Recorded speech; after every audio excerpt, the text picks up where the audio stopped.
Tonight, Daylight versus. Yeah. What's poppin', my nigga? You back again, my G? Hell yeah, niggas cold in the motherfucker out here, niggas. Nah, son, that's facts. Shit, let me give a nigga a jacket or something one time. You dead ass? Hell yeah, I'm dead ass, nigga. This nigga talking about nah, this OD. Right, nigga, it is, though, for real. Where's the bomb, my G? All right, cuz, I'm gonna see you later, my nigga. All right, I'll see you. All right. Yeah. Mama said you was too nice. And I replied, that's the way I write, mama. They took it to the net with it. And now it's on site, mama. Take a look at how I'm still being polite, mama. I do this cause I know it ain't no fight, mama. I know these little niggas really need training. What's at the end of the tunnel? Oh, it's light, mama. Still couldn't see me on your best day. Do this shit on wax, it be the best way. Finger twisted stumping with my squad boy. We'll break bones if you try X-ray. I see through you niggas, this is no game. We don't need the gas, but get a propane. When we thinking fly, we thinking spirits. Word. Sent your little man out there, shit is so lame. Yeah. All we get is typing in these comment sections. Insta feeders. Get back to the rhyming section. Yeah. Oh, you know what I do, nigga. Oh, I'm gonna get back to the rhyming section. It's your birthday. They had a party for you on your birthday. Look at what you started all because your birthday. My nigga, we don't give a fuck about your birthday. I'm dead ass. Had to get my focus free. This how it's supposed to be. Love for anybody who ain't close to me. Deaf to who wasn't, you're now watching the best who does this. I guess it's all over jealousy. I became what you could never be, the nicest, and why you niggas cherish me. There's no compare me to none of y'all. One of y'all say my name and I get the son of y'all for daring me. Apparently lying for you niggas sound dumb. One of my lines, your whole album, up the space he go. We sure with infinity nines on my sign, the golden ratio. Made 200 mil before I had a deal off a 20K email list that's mine still. My hustle on infinity boulder, bank account like a serial code. You niggas eat your cereal code. Silver spoon niggas gon' feel your doom. Fine doom, figure I'm fine-tuned but never drawn. My mind groomed with every simile, you kidding me? This could be a no-fly zone literally, but my God cool. It's kinda cold on that side too. I bought you like a hot shoe, I know it's been an issue with my side shooters. Past beef led to some odd futures. I'm dead ass. Had to get my focus free. This how it's supposed to be. Love for anybody who ain't close to me. Deaf to who wasn't, you're now watching the best who does this. I'm dead ass. It's your birthday. They had a party for you on your birthday. Look at what you started all because your birthday. My nigga, we don't give a fuck about your birthday. I heard the feeling's still eerie. They was right, you wanna be those niggas. I hope you hear me clearly, no editing. I'm just a west side gunner, the flow credited with the cons and the pros of your settlement. Your pedal shit, I wish a nigga would, boy. I'm too good, boy. Get his butter scuffed, see the margarine off. You mad at kid, you a Barbie doll. I sit a wreck nigga down, I send him to the laundry mall. Not a nigga in the top 100 can stop me from running. Juggernaut of the PX. I walk through the barrel like that should go. Well, he next. Off with his head, nigga, let's ride. I'm cooking in Brooklyn, but who's the best? Slick Rick, the only ruler that maneuver. I've been doing this since you was in the school bus. Kid play and get a box off top. We drop the box off the yacht. The police might need the scuba gear like the new ruler here. They ain't achieved none of the stuff I accomplished. I made it out from where nothing was promised. Shot my own videos, called my own shit. I made my own beat. Golly, I get loose and prove I body a producer too. I'm 2 for 2 with nothing to prove. You niggas think it's about views.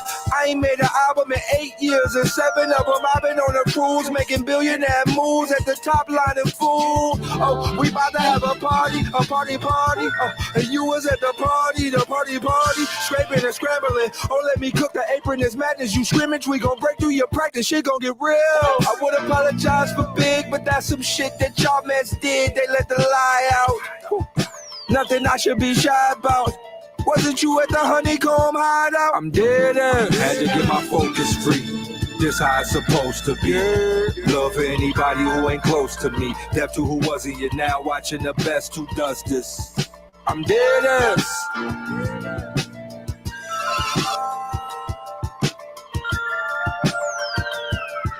All right, man.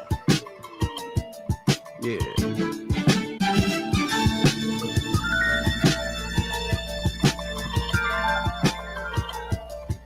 All right, let's get it. Welcome, man. Hope everybody's had a very good weekend, man. I'm glad that you are back. Listening to yours truly, man. It is Super Bowl week.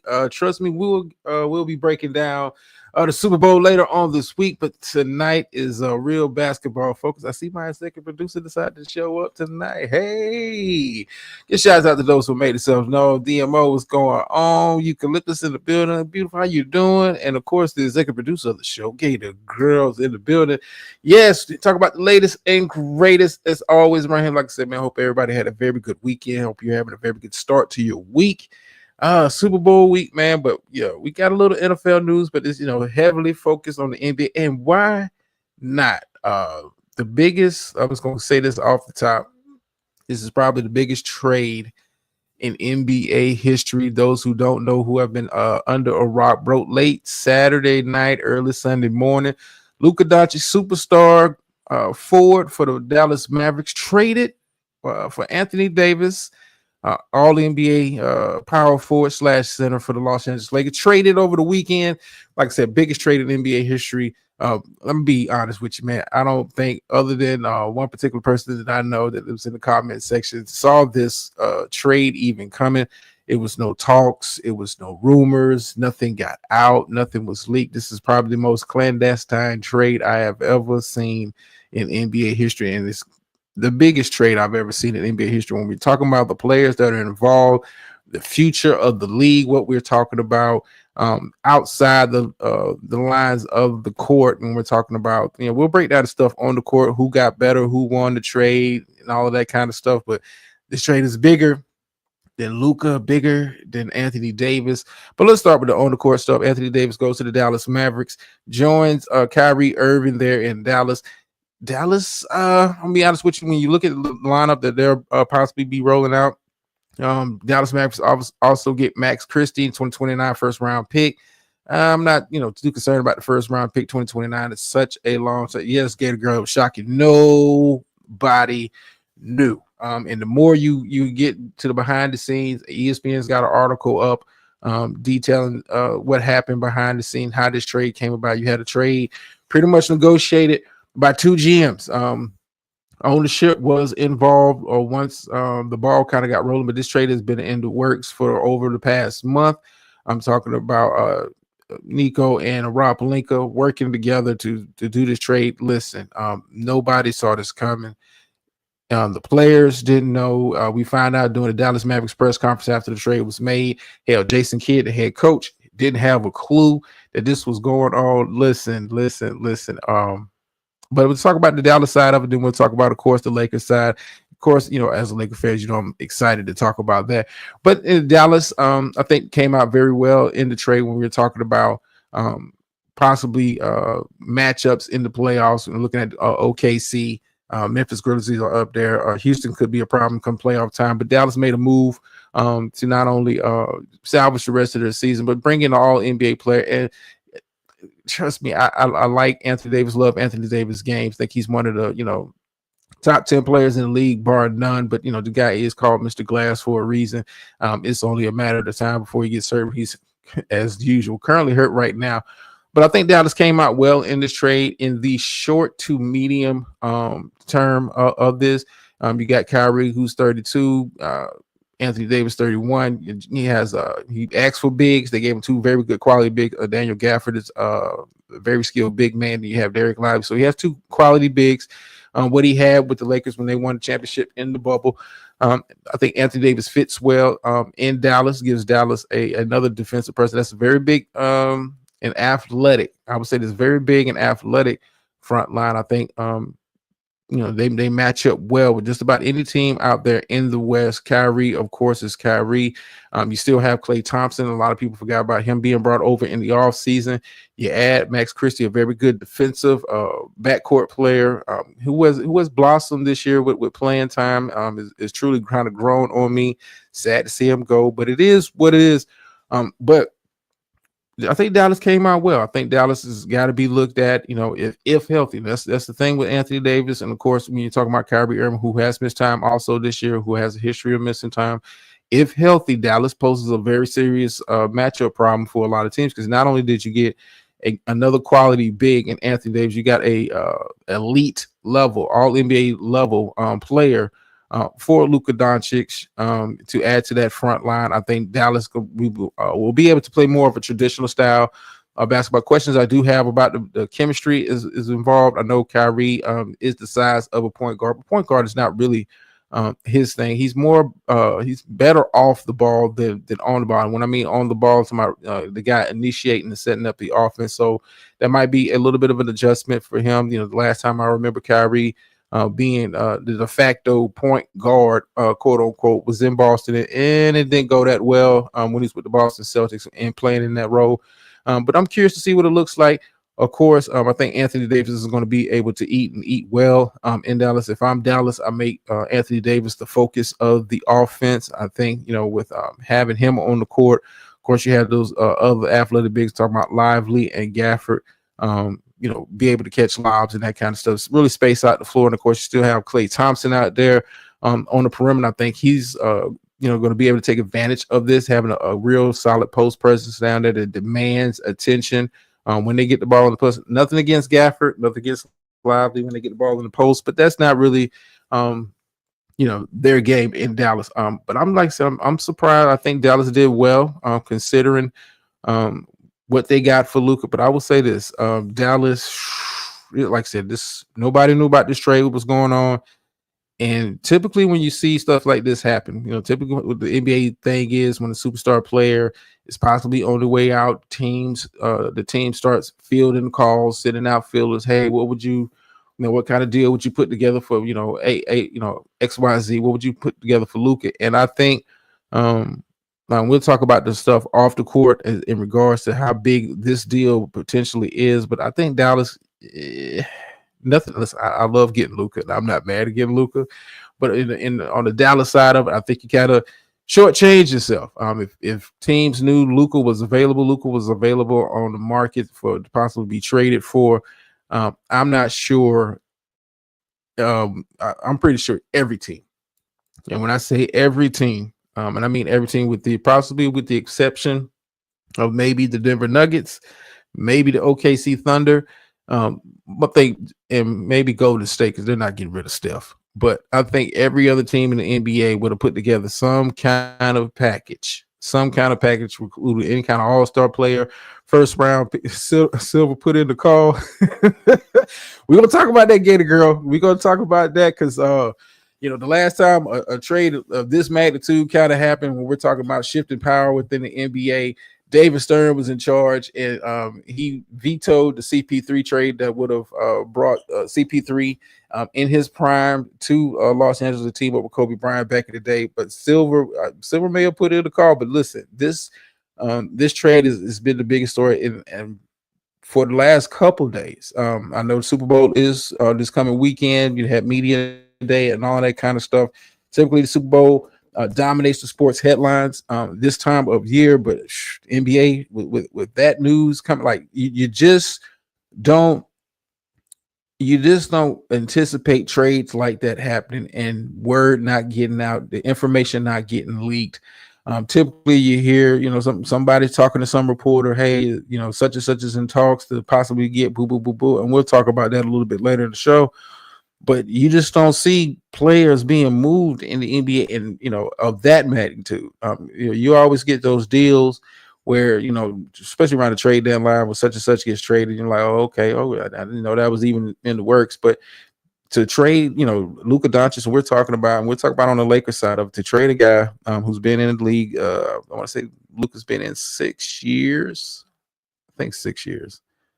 6 or 7 years. But it's, 5-time all NBA player, perennial MVP candidate, and one of the most noticeable and high profile players in the league, international sensation. And that's a whole nother market we're talking about in regards to the NBA. To trade him, and like I said, nothing against Anthony Davis. Anthony Davis is an all NBA player himself, but he's not in, to me, he's not in the same category of stratosphere. When we're talking about trading a guy who's in his prime, we're talking about Luka Doncic, 25-year-old, soon to be 26, superstar player, dragged this team along with Kyrie all the way to the NBA Finals. Came up against a team that was much better than him in the Boston Celtics, and lost. But to trade the face of the franchise and potentially let the NBA tell the future face of the league in a lot of circles, to trade him for all NBA big man who's in his 30s, a good young backcourt player, Max Christie, and just one first round pick. And you think about the package that Minnesota put together to get Rudy Gobert from Utah. You're talking about they traded.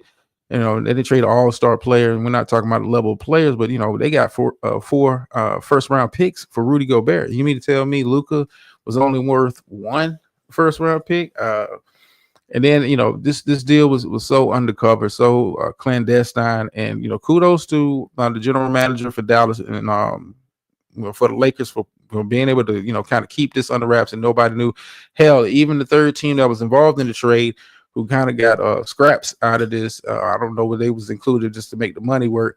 Talking about the Utah Jazz, they didn't even know this deal was really kind of going down is when they was getting involved in it till 30 minutes before the trade was announced. I mean, when you read up on what was going on and a lot of the behind the scenes stuff and how this deal kind of came in play, it's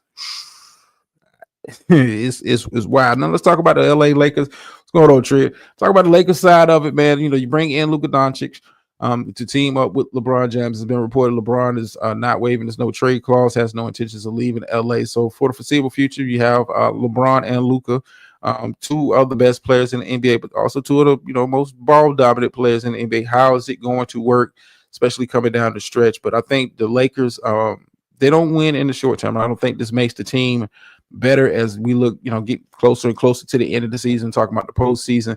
I don't think this make the Lakers team better. You lose a all-world defensive player on in the middle, and then you lose a very good young defensive guard in Max Christie for Luka, Max Kleber, who adds shooting to the lineup. But it doesn't make the Lakers better in the short term. But God damn.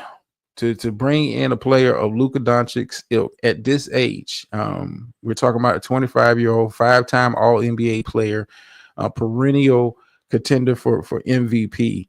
And this is kind of like the Lakers thing. The Lakers traditionally go out and get the superstar players, bring them in, and good things tend to happen. But I had no clue this was going to happen. But I'm excited as a Lakers fan. Short term, not so excited. I don't think this makes us better. I don't see us leapfrogging any other teams that are currently ahead of us. It will make for some interesting potential matchups. If the Lakers make the playoffs, and that's a big if. And Luka, Luka, LeBron, you need time to get it together. And right now the Lakers are in the market for a big man to kind of bring in for defensive purposes and for lob purposes, because they're trying to recreate some of the personnel matchups that Dallas had, bring that to LA. But to bring in Luka Doncic, I'm excited. The Lakers are set up for pretty much the next decade. I'm just going to be honest with you, set up for the next decade. Once LeBron kind of transitions out of the NBA, goes into doing other stuff, once he retires, but you bring in Luka Doncic, sets up the franchise. And Luka, listen, Luka is going to be an attractive piece when we're talking about free agency in the foreseeable future. You got guys who will be up for contracts looking at LA. Maybe the appeal of playing with LeBron was not there. Maybe the shine is kind of wore off with playing with LeBron James. But I can imagine a lot of all-star caliber players will be looking to team up in LA to play with Luka, play, for the Lakers. Lakers are still a marquee franchise, not only in basketball, but in sports. But to bring in Luka at this point in his career, and I think Luka's going to come in highly motivated. And that's a scary thing for the rest of the league, because that's kind of been one of the things, and Dallas kind of talked about it in their press conference. And I will talk about some of the stuff they said, but it's kind of what they talked about in their press conference, some of his conditioning issues and that kind of stuff. But I think Luka comes in motivated, of course, angry. Did not know that he was being traded. It's been reported that he had just bought a $15 million home in the Dallas area prior to the trade being announced. And here's another stickler that I think gives Luka extra motivation. Luka was eligible to sign the Supermax deal, this potential offseason Supermax extension, which would have been $345 million. With him being traded, he's still able to sign an extension, which does not qualify for the Supermax due to being traded, because that incentive only works for the team that drafted you. So you're talking about Luka's losing out on $115 million, and that's a lot of money. That's a lot of money, but I think Luka's going to be motivated. I think Luka, being with LeBron, being able to kind of learn from LeBron, not necessarily on the court, I think is going to be the biggest benefit for being with LeBron. But I think being around LeBron, seeing how he prepares, not only oh Jesus. Bye. But to see Luka, learn from LeBron, be around LeBron, see how he conditions himself, see how he prepares himself, not only during the season, but during the off season, and all of that kind of stuff. I think it's going to be a big benefit to Luka. And I think, Lakers franchise is going to be set up for foreseeably for the next decade. You got a guy, like I said, 25, soon to be 26, superstar player. I think it's going to be a beautiful thing in LA.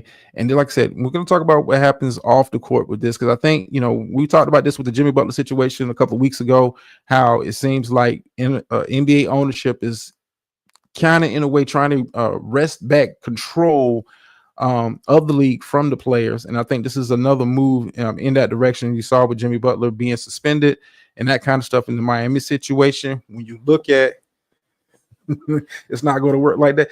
Oh, Gator, I think this. I mean, you can't do nothing. If he's serious about his career and understanding, we'll talk about what Dallas was saying about him. Him not being in shape, and him being reported that he got up to like 270 pounds, and that's part of the issues they had and part of the reason why they wanted to move. I think being around LeBron, seeing how he prepares for the game, can only help. I don't think it can hurt. I don't know how well they're going to be able to play together, because you got two guys who are ball dominant, need the ball in the hand, high usage rate. I'm not sure how is that going to work. We've seen LeBron play with guys in the past, talking about namely Kyrie Irving and Dwayne Wade, but that was early in his career.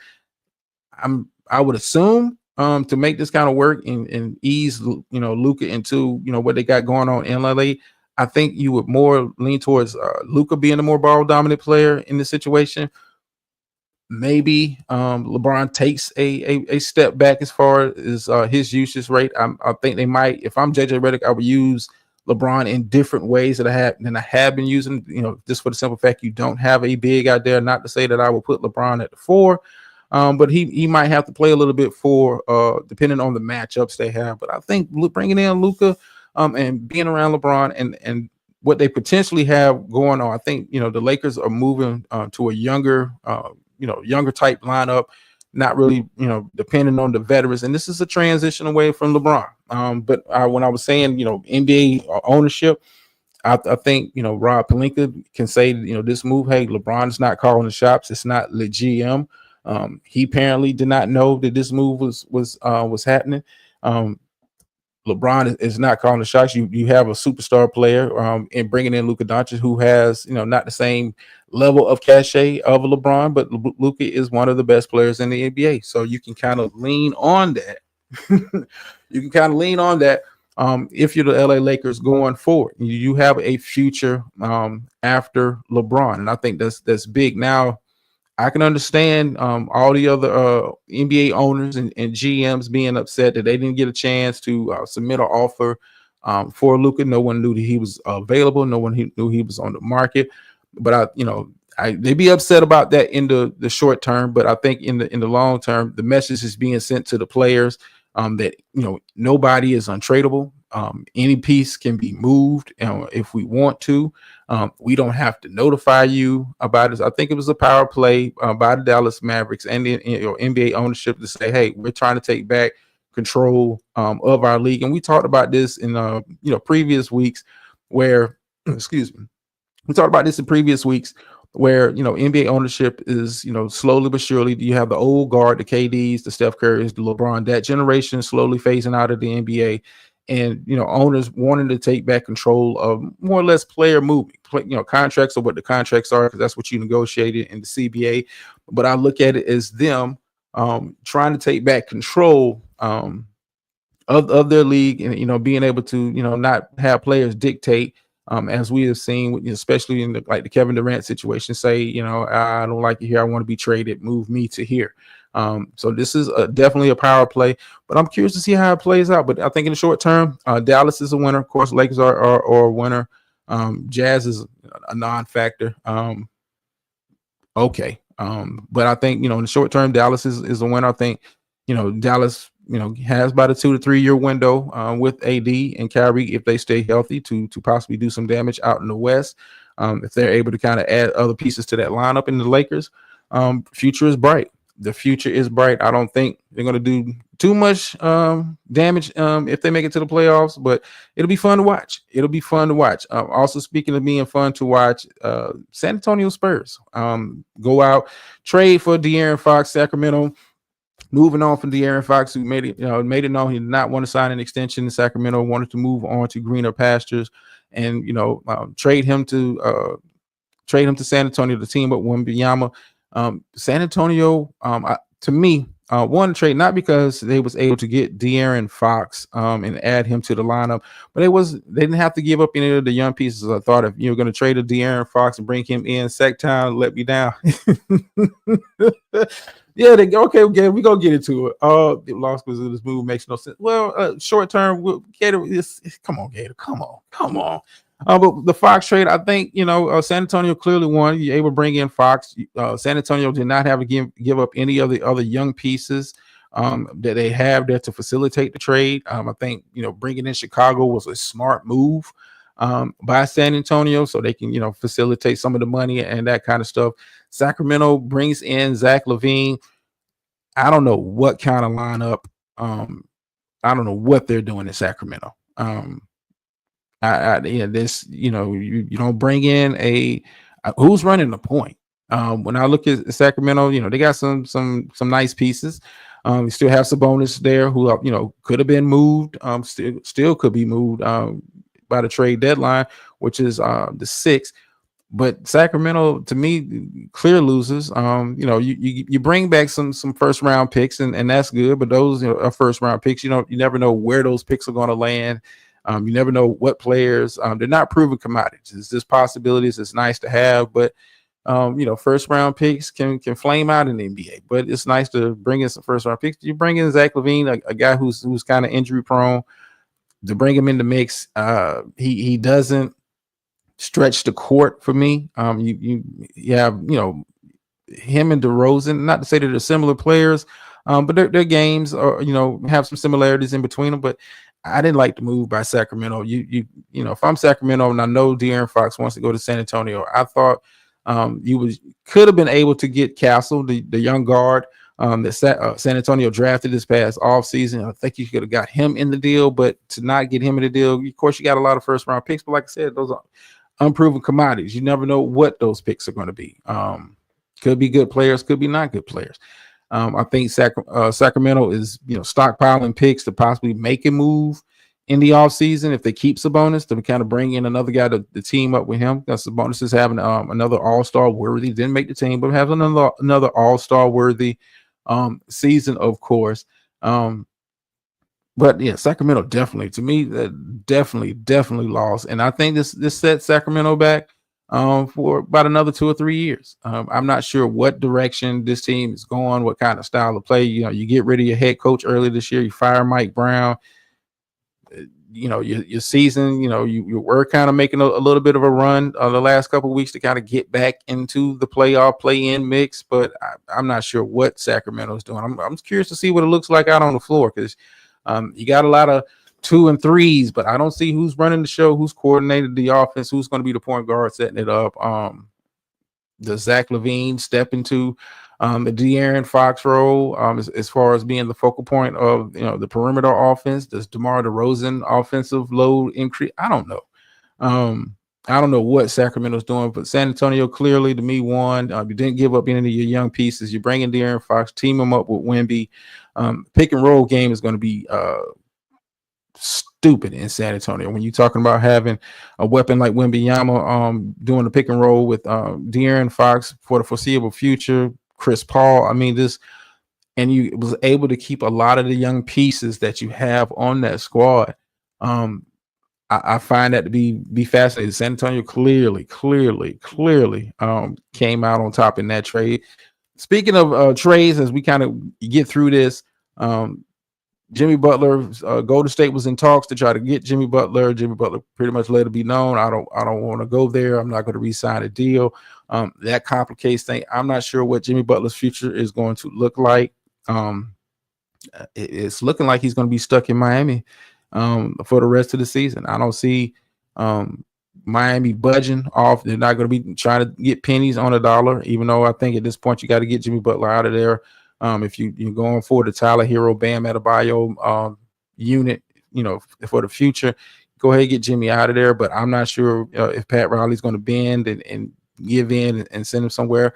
He wants to go to Phoenix. Phoenix, to make that deal happen, has to kind of find a place for Bradley Beal. You're talking about possibly bringing in 2 to 3 teams to try to facilitate a trade. Time is winding down. I don't think Jimmy's going anywhere, and that causes a mess because his suspension, though indefinite, is not for the remainder of the season. I don't think they're going to go that far as suspending him for the remainder of the season. But the situation gets uglier and uglier in Miami. And I don't know, how this plays out. Well, I guess we'll find out come trade deadline if Jimmy is still there. What does that look like for him and that team moving forward? But trade deadline February 6th. Some moves are still to be made. Smaller trades are happening. But the biggest one obviously is the Luka trade. Changes the course. I think changes the course of the NBA going forward. The trade, to see a player of that caliber traded and no one know about it. Wow.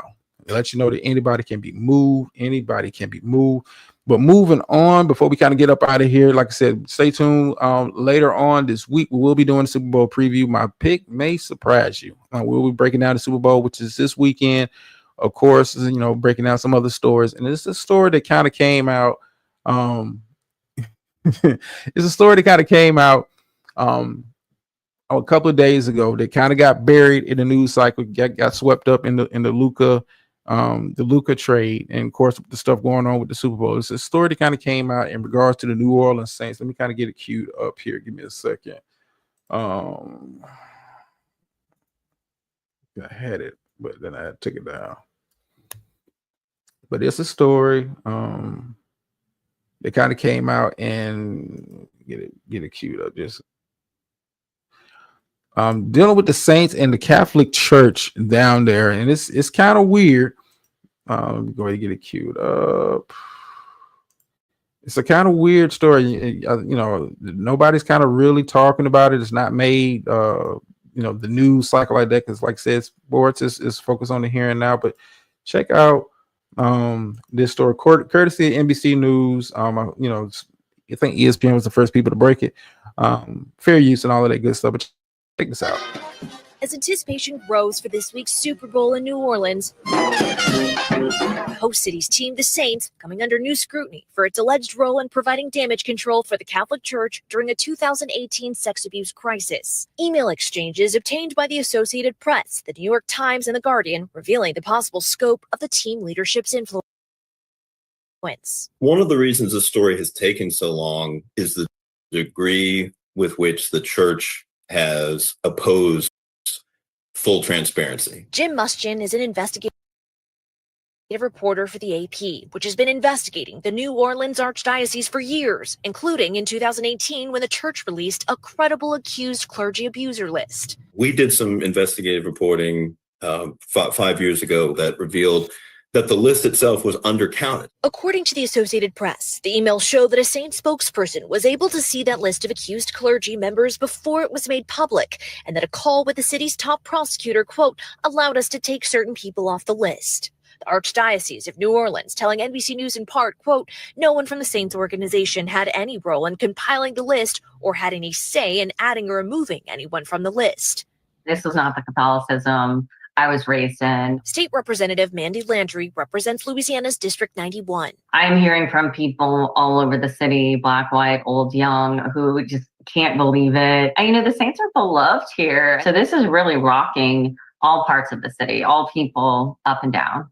The emails also indicating the team's president, Dennis Lauscha, provided prep questions for the Archbishop to be ready to answer in front of the reporters. According to the AP, the team's owner, Gail Benson, who's Catholic, has long enjoyed a close relationship with Archbishop Gregory Amond. NBC News has not seen the emails, and the Saints have not independently responded to NBC News' request for comment.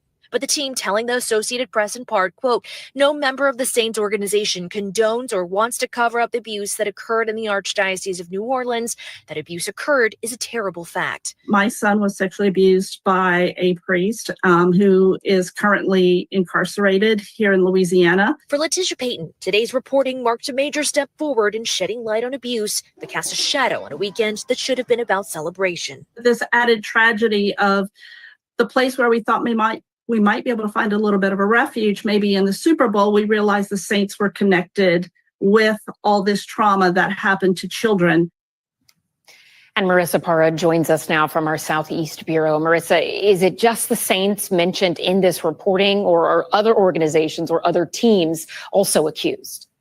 Ellison, there are a lot of powerful people who were somehow named or included in this mass trove of emails, including a U.S. district judge, a local newspaper owner, a local talk show host. And there is still a lot of information that still has not seen the light of day in those yet unreleased church records. So there are journalists on the ground that are actively pursuing that information, including the one that we spoke to. There are survivors who say that they are devastated, reliving trauma. They are still seeking justice. And then constituents, we're hearing from that congresswoman that she's hearing kind of a mix of people saying, well, why can't we just enjoy football, rally behind the team and enjoy the Super Bowl? And others saying they are outraged and they want to see more accountability about all this. So still a lot of reaction and information yet to come, Ellison, in the days ahead. Marissa Parra, thank you. Thanks for watching. Stay updated. Yeah. That's what they got going on with the Saints. Kind of sum it up in a nutshell. Saints were involved in helping to give you further information. Saints, people in the Saints organization were involved in helping to prep the clergy down there, as far as like having them prep for questions they may receive from the media, all of that kind of stuff. To hear them, get names off of the list, and that this is wild. This is wild. That an NFL organization will be that heavily involved in assisting with a church scandal. Most times when you see scandals happen, people run for the hills. You're on your own. We want nothing to do with you. We want to get our distance from you. But to have this kind of go on, and these emails kind of come out from something that happened over 6 years ago, is very alarming. But like I said, this story is getting buried by the media. They're lightly touching on it, but they want the focus to be on the positive. Of course, the NFL has not really come out and said anything in regards to this. We're going to do a full-on investigation or anything of the sort. They want the focus to be on the Super Bowl, biggest week for them, biggest event for them. They want the focus to be on that. I get it, but this story just keeps getting buried and buried and buried and buried and buried. And I just when I stumbled across it, I was like, yeah, okay, let's check this out and see what it's about. To know that people in that organization knowingly were involved in, you get the list. You ask for the list, get access to the list early, then it makes me wonder who was taken off of the list. Who did you what connections were used to get people off of the list and not have that possibly released to the media and that kind of stuff. And when you read more about it, how heavily involved people in the Saints organization were involved in assisting the Catholic Church to kind of clean up their image and manage their image during this time that this scandal kind of came out, is very, very, very, very telling. Well, I'll keep you updated on this as more news kind of comes out about it, but I find it to be very surprising that typically when, like I said, when stuff like that kind of happens, organizations, businesses, they tend to back away and not get involved. And here we are talking about the clergy. Interesting.